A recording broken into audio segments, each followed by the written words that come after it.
Bendiciones. Recibe un caluroso abrazo de bienvenida a la continuación de este hermoso discipulado que hemos estado disfrutando. Comenzamos la semana pasada y aprender que somos guerreros, que el Señor nos ha llamado a ser vencedores y que tenemos que aprender a pelear por lo que más queremos. Qué hermoso, ¿verdad? Saber que el Padre siempre nos da la oportunidad de poder pelear. Bueno, ahí donde está. Acompáñeme. Padre, te doy gracias por tu amor, tu misericordia, tu bondad. Padre mío, solo te ruego, Señor amado, seas tú quien hable a nuestro corazón. Seas tú, Señor, quien nos revele qué es lo que debemos de hacer, cómo caminar, cómo conducirnos. Y que tu espíritu nunca se aparte de nosotros, te lo pido. Te lo ruego en el nombre de Jesús, tu Hijo. Amén, amén y amén. Bien, la semana pasada comenzamos viendo este tema llamado Armas de la Luz. Y comencé introduciendo cómo es que el Padre, desde los libros que tenemos como llamados en el Antiguo Testamento, aparecen un sinnúmero de batallas, de peleas y algunas muy sanguinarias, pero todo gira alrededor de estar debidamente armados. Pero hay un común denominador en muchas de esas peleas, que aquellos que buscaron al Señor, el Padre mismo les dio la victoria, ¿verdad? Y es por eso que estamos comenzando con este discipulado al cual le llamé Armas de la Luz. Esto pues lo vemos en Romanos capítulo 8, verso 12 y 13, donde dice de esta manera: y haced todo esto conociendo el tiempo. Muy importante, hay que conocer los tiempos, que ya es hora de despertaros del sueño, porque ahora la salvación está más cerca de nosotros que cuando creímos. Yo podría decir, y ahora el arrebatamiento está más cerca de cuando creímos. Y dice, la noche está avanzada. Aquí hablamos de que la noche se podría considerar como las tribulaciones, las angustias, las preocupaciones, está avanzada, pero algo nos da esperanza y el día está cerca. Nosotros somos llamados hijos de la luz porque estamos vestidos de luz. Y por eso dice el verso, por tanto desechemos las obras de las tinieblas y vistámonos con las armas de la luz.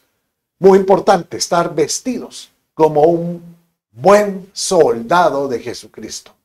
Hicimos mención que el Señor cataloga o nos llama soldados de Dios.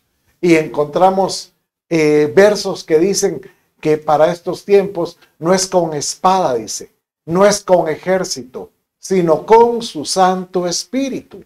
Entonces, dando a entender que ya no vamos a usar una espada física, pero vamos a utilizar la espada de la palabra.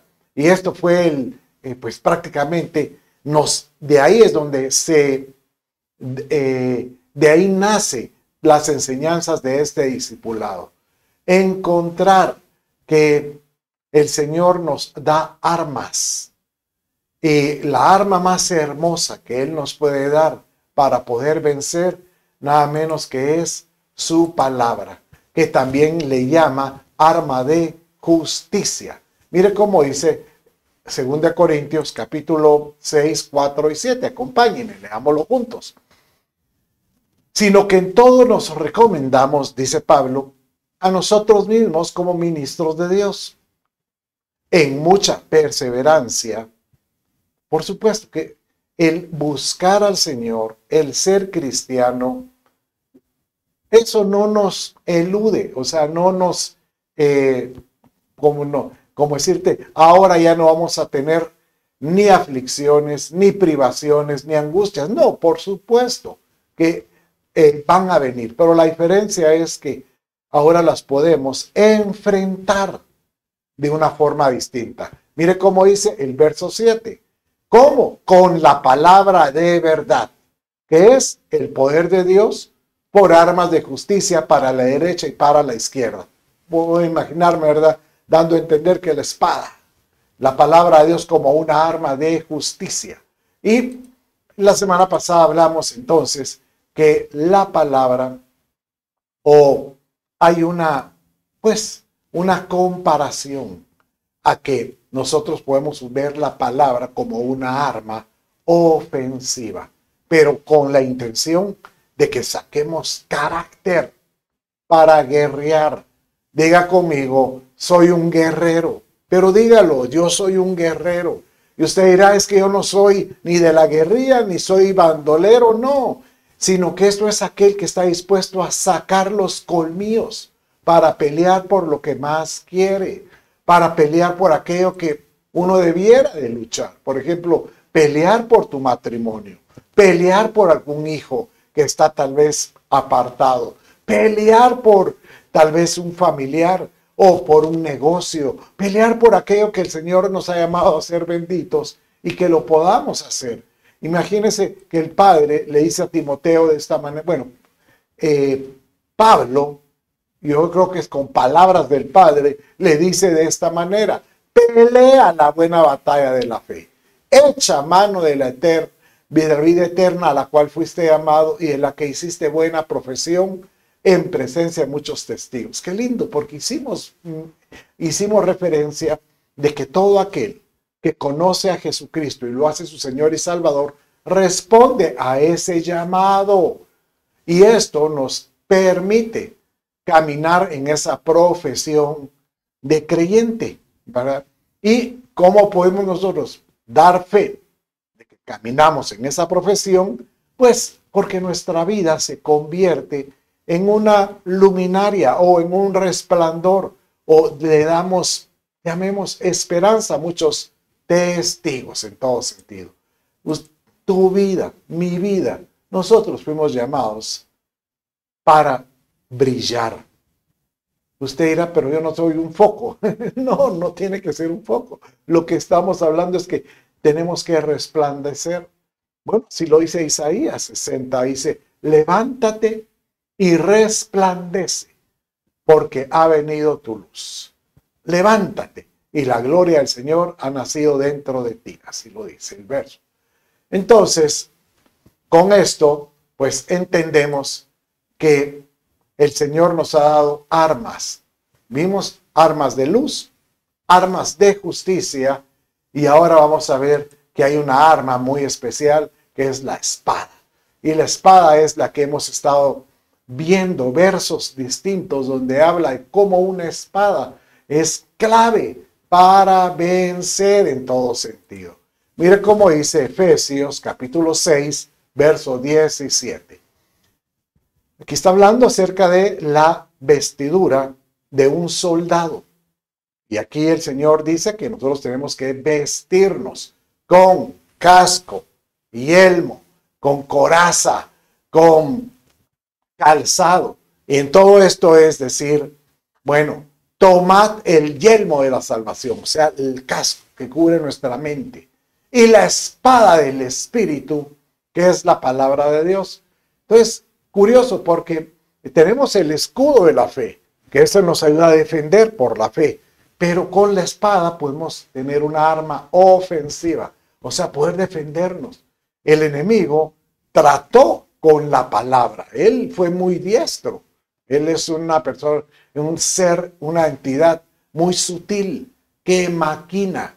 ¿Por qué la espada? Bueno, dice Hebreos 4:12, porque la palabra de Dios es viva y eficaz y más cortante que cualquier espada de dos filos.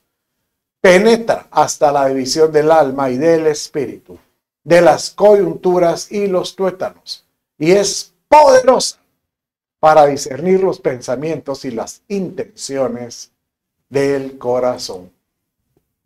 Vimos la semana pasada que la espada nos ayuda, o la palabra de Dios, aquel que la practica, ser diestro en espada, tiene ciertas virtudes que Dios nos da. Por ejemplo, nos ayuda a discernir entre el bien y el mal. Nos ayuda a tener sabiduría. Nos ayuda a edificar, a poder construir. Nos ayuda, vimos, a poder tener revelaciones del Señor. Y por último, vimos que nos ayuda también a que nosotros podamos alabar. Que nuestra lengua se convierta como una espada de victoria resonante con todo lo que Dios tiene. ¿Saben que el concepto de la espada se mira en muchos, llamémosle, ejemplos en la Escritura? Por ejemplo, dice que cuando Adán y Eva fueron despedidos del paraíso, viene el Señor y pone en custodia en la entrada a un ángel, pero dice que había una espada de fuego, una espada, o sea, era una espada, pero me imagino que estaba cubierta de fuego, y dice que era una espada que camina como guardando el lugar. ¿Pero por qué una espada? ¿Por qué no decir, y puso un vallado, puso una puerta, o puso un candado? Pues no, una espada. Y es porque dice, porque su palabra no puede ser quebrantada. Y su palabra, su sí es solo sí, su no es solo no. Y él dice, con mi palabra yo mantendré lo que digo en todo momento. Qué lindo, ¿verdad? Bueno, entonces, asimismo encontramos que cuando Josué empezó su jornada de conquista en Canaán, después de atravesar ese río del Jordán, se encuentra al Señor. ¿Por qué el Señor? Porque el mismo ser le dice, quita tus sandalias porque el lugar donde estás santo es. Lo mismo que se le dijo en la zarza a Moisés.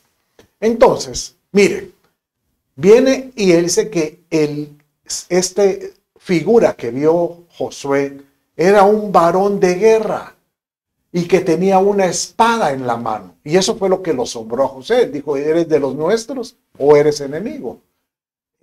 ¿Por qué esto? Porque él estaba diciendo, yo voy a ser el comandante en jefe de este ejército.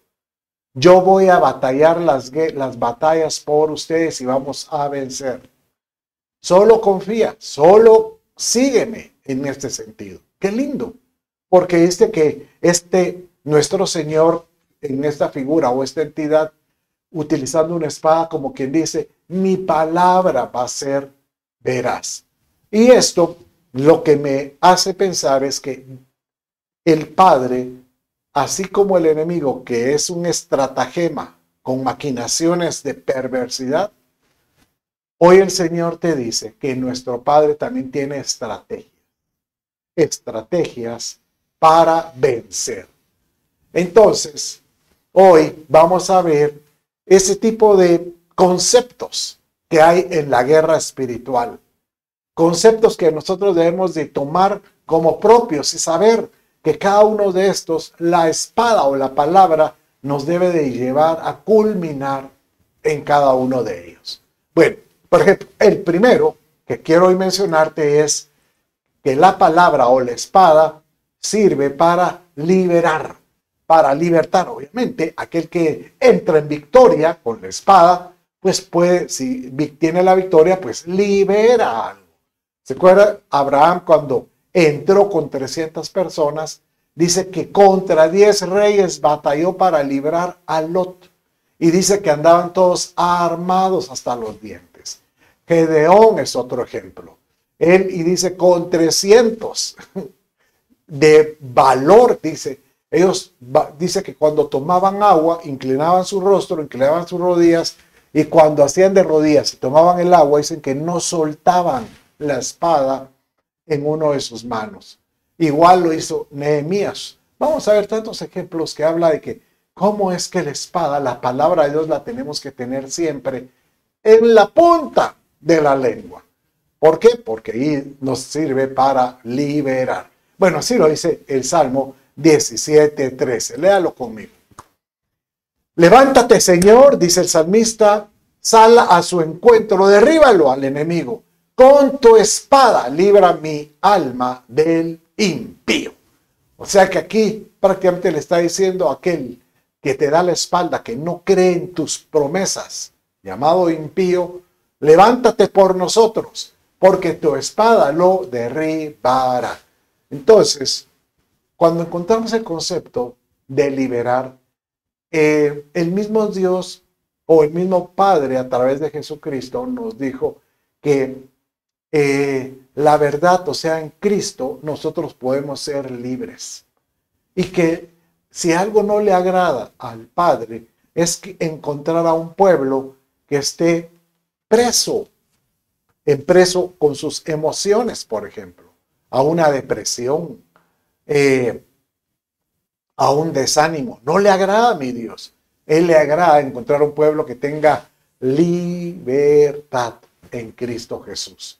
Mire cómo dice Juan 8, 31, 32. Entonces Jesús decía a los judíos que habían creído en él: si vosotros permanecéis en mi palabra, verdaderamente sois mis discípulos. Otra vez, permanecer en la espada, en la palabra. Y seremos discípulos y conoceréis la verdad, y la verdad os hará libres. Es una ironía, porque cuando él hacía el comentario de que iban a ser libres, los religiosos le respondían: pero ¿por qué nos dices que estamos esclavos si nosotros no somos esclavos de nadie? Y era una ironía, porque ellos estaban subyugados por el ejército romano. Entonces, ni eso, ¿sabes qué es lo peor que puede ocurrir en la vida de un creyente o de una persona que quiere creer? Es que quiere profesar una libertad sin saber que sigue atado, que sigue encadenado. Pero hoy el Señor, siento en mi corazón que a alguien de los que me está escuchando, Él viene y te dice: yo hoy te voy a hacer libre de esa debilidad, de esa atadura que tanto, por la cuanto peleas. Solo cree y que yo puedo estar contigo y te puedo hacer libre. También eso nos habla que nosotros tenemos que ser libres, ¿sabes de qué? Del legalismo. ¿Qué es el legalismo? Pues que nos volvemos demasiado, llamémosle, muy cristianos, pues, o muy religiosos. Es muy diferente al ser radical. No, pecado es pecado, y obviamente no podemos decir una media mentira o medio acto de perversidad, no. O sea, usted agarra un jarrón y le pone un poco de tinta negra. Ay, no, pero fue un poquito lo que le eché. No, ya se ensució. Tenemos que, Señor, límpianos, límpianos. Pero algo que muchas veces puede haber en el corazón de algunos es que llevan una vida de mucha religiosidad. Mire cómo dice Romanos capítulo 7, verso 6. Léalo conmigo. Pero ahora estamos libres de la ley por haber muerto para aquella en que estábamos sujetos. O sea que antes la ley como que los tenía aprisionados, porque ellos tenían que vivir tratando de cumplir 613 mandatos. Y eso era muy difícil. Entonces ellos tenían que estar continuamente presentando sacrificios y llevando animales para presentarlos en el sacrificio. Perdóname, perdóname por mi culpa, por mi culpa. Pero ahora el Señor dice que nosotros ya no estamos atados a esclavitud, sino somos libres. Entonces dice: sirvamos bajo el régimen del nuevo, o el régimen nuevo del Espíritu, y no bajo el régimen viejo de la letra. No dejes que una palabra te condene, o que alguna persona con una espada o con una lengua viperina trate de condenarte. Es que como no oras tantas horas, no eres creyente, no buscas a Dios. Entonces a veces cuando nos sentimos sentenciados porque no oramos como ora el hermano, no leemos como lee el hermano, No testificamos como testifica el hermano. No estoy diciendo que no hay que hacerlo, no. Sino que cada uno lo va a hacer como propuso en su corazón. Tú dispones y tú buscas al Señor, pero lo importante es que lo busques.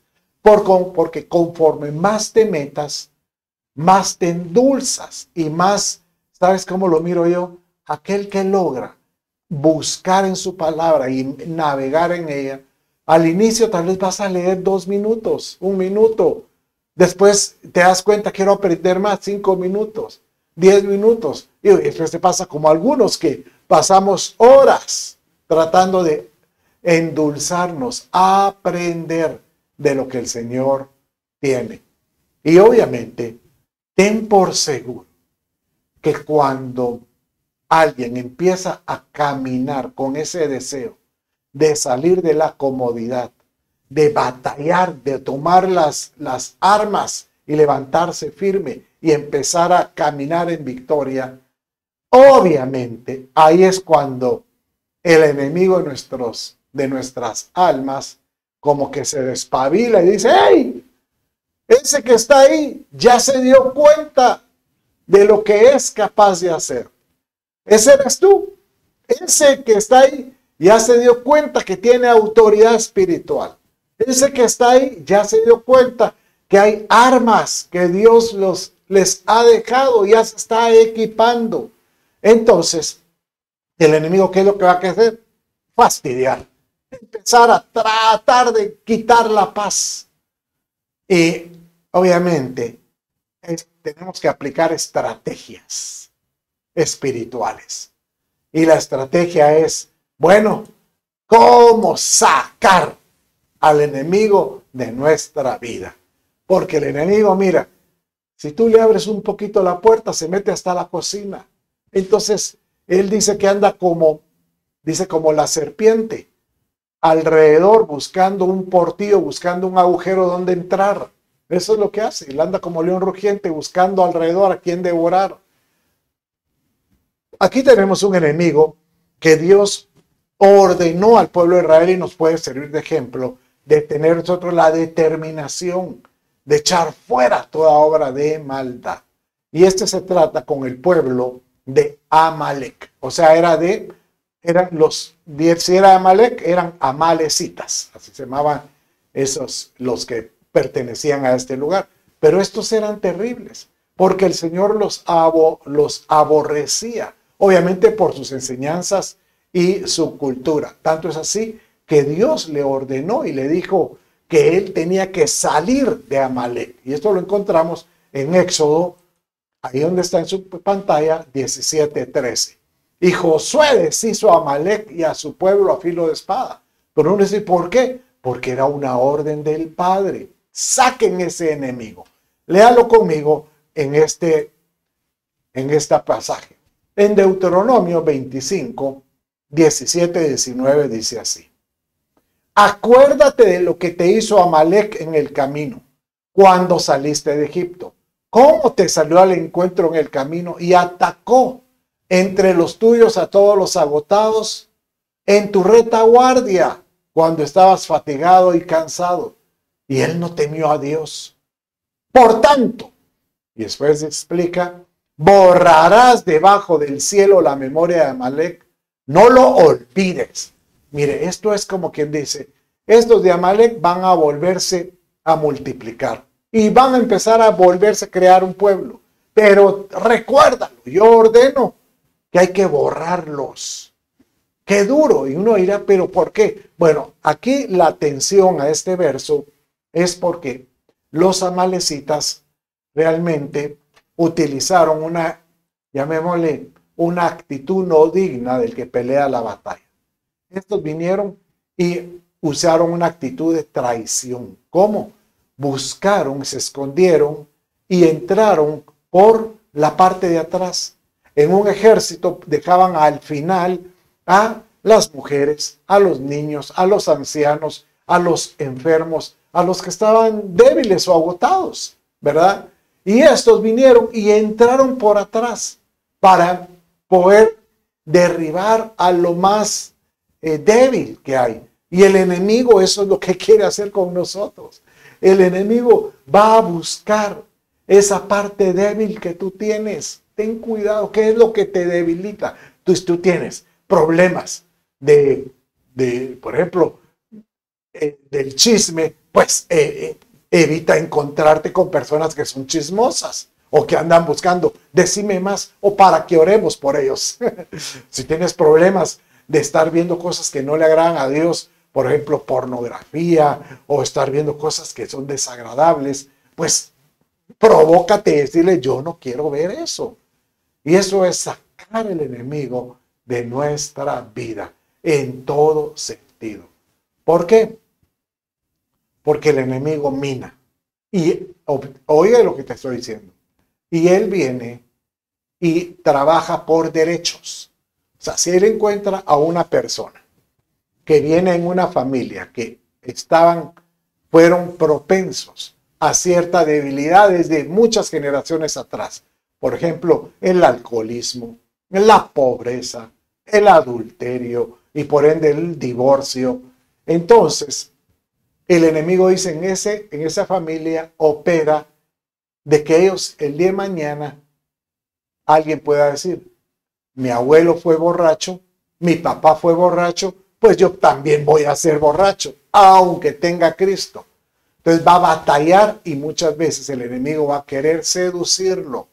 Entonces hay que tener cuidado con esas áreas donde podemos ser débiles en el Señor. Bueno, también tenemos que cuidarnos que la espada o la palabra de Dios, cuando la menospreciamos, esto puede alcanzar nuestras generaciones.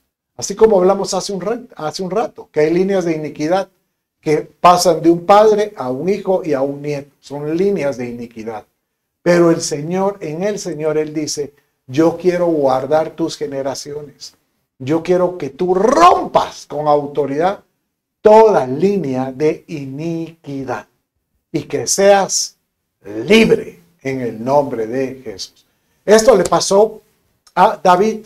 Imagínense, cuando uno habla de David, ¿qué es lo primero que pensamos? En un gran rey, alguien que amó demasiado a Dios, alguien que llevó al arca del pacto a su jardín, alguien que logró conquistar y con toda su fortuna logró heredarle a su hijo todos los recursos para edificar el templo para nuestro Señor. Realmente él era, llamémosle así, un hombre digno de imitar. Pero ¿sabes una cosa? David era terrible y por eso Dios se lo recordaba continuamente. Él, bueno, cayó en adulterio, pero para poderse quedar con esta mujer hizo cosas terribles. Y él, según él, lo hizo a escondidas y nadie se iba a dar cuenta. Pero llegó un profeta y le llega a contar una historia. Y cuando él le dije a esta historia de alguien que había tomado una oveja de una persona que, pues, tenía muchas ovejas y dijo, me gusta la oveja del vecino, y vino y mató al dueño de la oveja y dijo, me quedo con la oveja. Entonces viene David y dice, ¿quién hizo eso? Entonces viene y es curioso porque viene y le dice Natanael no es Natanael, es Natán, profeta Natán. Dice, por cuanto has despreciado la palabra del Señor, haciendo malo a sus ojos, has matado a espada a Urías, el esposo de esta mujer con la que él se quedó, que era, pues, ya se me olvidó, esta mujer, y has tomado a su mujer para que sea mujer tuya. Y lo has matado con la espada de los hijos de Amón. Ahora pues, la espada nunca se apartará de tu casa. Y mire, imagínese, por un detalle de pecado, la espada la heredó él para los hijos suyos y a los hijos de sus hijos. Porque me has despreciado y has tomado la mujer de Urías hitita para que sea tu mujer, ¿verdad? Y esta mujer, pues, fue la mamá de Salomón, ¿verdad? Te iba a decir Jezabel, pero no era Jezabel, Dios me libre. Esa era una bruja terrible, ¿verdad? Betsabé, esto es Betsabé, ¿verdad? Bueno, Entonces, recuerda que si algo quiere el Padre es que nosotros estemos dispuestos a cuidar por amor a nuestras generaciones, por amor a los que amamos, por amor a ellos. Y que nosotros continuamente digamos, Padre, cuídame para no caer en alguna transgresión que se convierte en pecado y esto sube a una iniquidad. Y esto puede convertirse en una línea de iniquidad porque puede heredarse a mis hijos. Señor, líbrame de esto.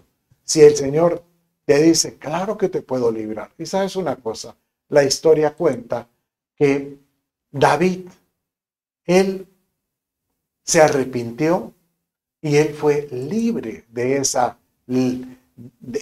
de lo que él hizo. Aunque la línea de iniquidad permaneció en sus hijos, porque él también los pudo haber liberado si él les hubiera afirmado sus convicciones en Dios. Pero dice en el Salmo 32, verso 1 al 3, mire cómo dice cuando él se arrepiente. Cuán bienaventurado es aquel cuya transgresión es perdonado, cuyo pecado es cubierto, porque Dios cubre multitud de pecados al que se arrepiente por medio de la sangre de Jesucristo ahora. Cuán bienaventurado es el hombre a quien el Señor no culpa de iniquidad, en cuyo espíritu no hay engaño. Mientras callé, mi pecado, mi cuerpo se consumió con mi gemir durante todo el día. Hay otro verso que dice que hasta temblaban sus huesos, ¿verdad? O sea, ¿cuál sería la angustia del pecado? Que él dice, Padre, no es correcto que yo esté haciendo esto. Pero el corazón contrito y humillado y arrepentido, Dios no desprecia. Tú que me estás escuchando, si te arrepientes de corazón, Dios no te va a despreciar. Al contrario, Él viene y te dice,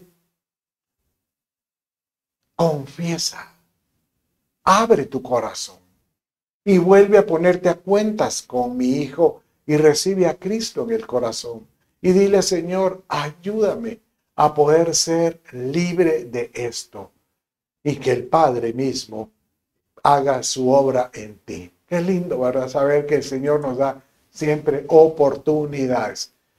¿Cuál es el problema? Del que no se arrepiente o el que permanece en una situación de que cae, se levanta, que el enemigo mismo, que está muy bien organizado, porque hoy hablamos de estrategias de guerra, entonces él está muy organizado, él manda potestades, principados en las regiones celestes sobre el creyente, aprovechando toda oportunidad para poderlo atar más y poderlo tener sentenciado. Así como creo que el domingo estuve predicando acerca de somos más vencedores en Cristo. No es que uno esté endemoniado, no hay creyentes que no están endemoniados, pero están demonizados porque tienen como un lazo del cazador sobre sus vidas. Bueno, vaya conmigo y vamos a leer la importancia de tener que destruir estas potestades. Mire cómo dice este verso en Isaías 27:1. Aquel día el Señor castigará con su espada feroz, grande y poderosa. Mire este orden. La espada viene con feroz, grande y poderosa. 3. Y va a atacar a Leviatán, serpiente huidiza. A Leviatán, serpiente tortuosa. Y matará al dragón que vive en el mar. Curioso que habla aquí de una espada feroz, 1, grande 2, poderosa 3. A Leviatán como una serpiente huidiza 1, una serpiente tortuosa 2 y un dragón 3. ¿Sabe cómo lo vemos? Pues como que cuando el enemigo se presenta, empieza como serpiente y dice que después le salen alas. Bueno, cuando él estaba en el paraíso antes de de la separación de Adán y Eva del mismo, dice que él hablaba con Eva como que lo hablara cara a cara, pareciera que fuera como una serpiente alada. Y posterior desarrolla, se va madurando, así como el creyente, que era, ¿se acuerda cuando vimos que es agricultor, atleta y soldado? Bueno, igual se desarrolla a ser un dragón. Y vemos también en las tres facetas, cuando Jesucristo tuvo que enfrentar al diablo como tentador, como diablo y Satanás. Y vamos a ver que cada uno de estos tiene diferentes definiciones. Entonces, dice la Escritura en Corintios 11:3, pero temo que así como la serpiente con su astucia engañó a Eva, vuestras mentes sean desviadas de la sencillez y pureza de la devoción a Cristo. O sea que el enemigo va a tratar de penetrar. Y primero comienza con un pensamiento. Cuida lo que lees, cuida lo que miras. Porque un pensamiento puede afectar el corazón. Y por último, encontramos las tres secuencias de lo que es la espada. Feroz, grande y poderosa. ¿Por qué este desarrollo de la serpiente? ¿Viste cómo se desarrolla? Serpiente, serpiente alada, serpiente dragón. Vimos que era una serpiente huidiza, serpiente tortuosa y aún dragón.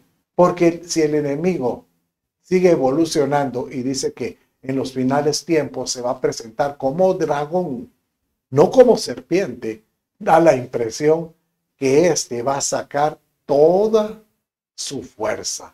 Y por eso tenemos que nosotros, pues, ser astutos para poder vencer, así como él nos quiere engañar.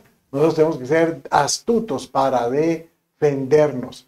Mire cómo dice la Escritura en esta palabra cuando Jesucristo se encuentre con el tentador. ¿Se acuerda? Dice que él vino, primero él es como vino como tentador. Cuando le dice, y ve y que esas piedras se conviertan en pan, dice Mateo 4:3. Tienta al Señor. Y es cuando él le dice, no solo de pan vivirá el hombre, sino de toda palabra que sale de la boca de Dios. Después dice que él se presenta como un diablo. Y diablo significa difamador, el acusador. Dice que el diablo está día y noche acusando, difamando delante del trono de Dios a todos los creyentes. Cuando él le dice, lánzate, que sus ángeles te rescatarán, le dijo en Mateo 4:6. Y por último, encontramos que él es adversario. Satanás, eso es lo que significa.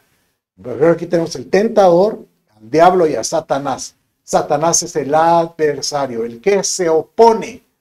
Y cuando le dice, si tú me rindes culto, le decía a Jesucristo, yo te haré todos los reinos del mundo y su gloria. En otras palabras, dale tú la espalda al Dios Padre, porque yo te daré todos los reinos de este mundo. Y el Señor le dice, lárgate. Ya no le dijo una sola, dijo, lárgate de aquí, ¿verdad? Porque si alguien sabía cómo responderle al tentador, al diablo y a Satanás, será nuestro Señor, pero lo mismo sucede con nosotros. El Padre mismo le respondió con la palabra. Cuando él le dice que le daría todos los reinos de este mundo, el Señor le responde, al Señor tu Dios adorarás y solo a Él. Al Señor tu Dios honrarás y solo a Él adorarás, ¿verdad? Entonces, Él respondía con la palabra. Entonces nosotros tenemos que aprender a ser buenos espadachines, con pericia, saber que podemos vencer en todo sentido. Bueno, vamos rápidamente para poder redimir el tiempo y poder terminar en el tiempo correcto. Dice que una de las características de esta serpiente era una serpiente huidiza. Y esta palabra huidiza tiene una palabra que es como astuta. Y esto es como aquel que tienta, la que tienta. Y dice Hebreos 4:15, mire qué lindo, porque no tenemos un sumo sacerdote que es Jesucristo, que no pueda compadecerse de nuestras flaquezas, sino de uno, nuestro amado Señor Jesús, que ha sido tentado en todo, como nosotros, pero sin pecado. Pero el Señor te dice, si yo logré vencer, tú puedes vencer. Y si caíste, abogado tenemos con el Padre, para que nosotros podamos, Señor, ayúdame.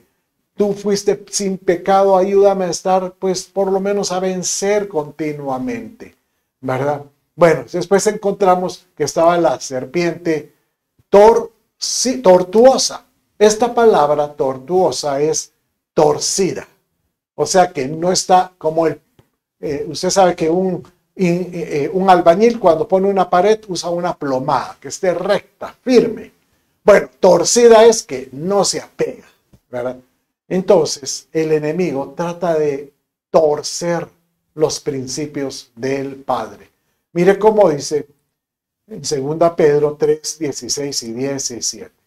Asimismo, en todas sus cartas habla en aquellas de ellas de esto, en las cuales hay algunas cosas difíciles de entender. Aquí está hablando Pedro acerca de las cartas de Pablo, diciendo, hay cosas de Pablo que no logro entender.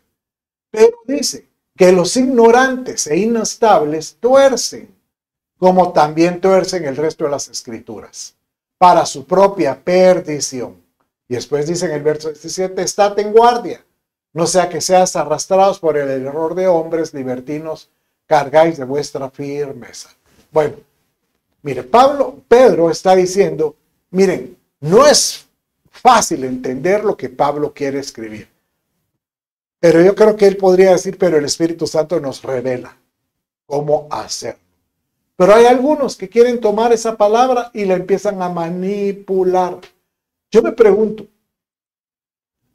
si uno manipula la palabra de Dios, ¿no será que así como algunos, dice que algunos escribieron la escritura o las promesas o la palabra profética más segura, que es la palabra, si algunos la escribieron inspirados por el Espíritu Santo, aquellos que la quieren torcer, ¿no serán que son manipulados por espíritus que no son de Dios? Pues yo creo que sí. Y hay que tener mucho cuidado, porque podemos ser instigados, podemos ser, llamémosle así, pues llevados en todo sentido, ¿verdad? Y por último vemos que en esa serie está Satanás. Y este Satanás o el diablo mismo va a ser sentenciado. Mire cómo dice Apocalipsis 20, 1 al 3. Y vi a un ángel, prendió al dragón, ahora ya era el dragón, la serpiente antigua que es el diablo y Satanás. Mire, aquí habla de sus dos definiciones. Y lo ató por 1000 años y lo arrojó al abismo y lo cerró y lo selló sobre él para que no engañara más a las naciones hasta que se cumplieran los 1000 años. O sea que al final de la gran tribulación, Satanás va a ser atado, prendido, ¿verdad? Y vamos a tener un reino donde va a reinar Jesucristo con sus santos que dieron la talla. Pero aquí encontramos que Satanás va a ser atado en todo sentido. Entonces, mire, si el diablo, que es muy bueno para acusar, él viene y te dice continuamente, ya pecaste, tú no eres digno de su misericordia, tú no eres digno del favor de Dios. Tú le puedes decir, mira, Satanás, tú estás viendo mi pecado, pero yo me arrepiento y pido perdón y el Señor me rescata, pero yo vivo tu futuro y yo sé a dónde vas a ir a caer. O sea, lárgate de mí en todo sentido.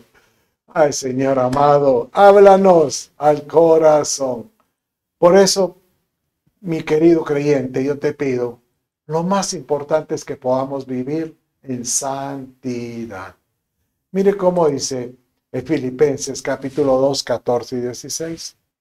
Haced todas las cosas sin murmuraciones ni discusiones, para que seáis irreprensibles, sencillos hijos de Dios, sin tacha, en medio de una generación torcida y perversa, que eso es lo que quiere el enemigo, torcer, confundir, en medio de la cual resplandecéis como luminares en el mundo, sosteniendo firmemente la palabra de vida. Señor amado, que podamos mantenernos firmes en todo momento. Con esto finalizamos el discipulado de hoy. Hoy vimos estrategias de guerra que utiliza el enemigo y cómo es que él se presenta como un ángel de luz y cómo es que él viene a acusar, cómo él viene a tentar, a acusar y a ser un adversario para que demos la espalda al Señor. Y por eso tenemos que tener cuidado. Yo le pido a Dios que tengamos hambre de su palabra. Si tú estás ahí conmigo, solo di: Padre mío, líbrame del tentador, líbrame del acusador y líbrame del adversario, del horror. Padre, yo bendigo a cada uno de los que me están escuchando. Bendícelos, cúbrelos con tu sangre preciosa y levántalos en victoria, que puedan ser vencedores en Cristo Jesús. En el nombre de Jesús, amén. Dios me lo bendiga.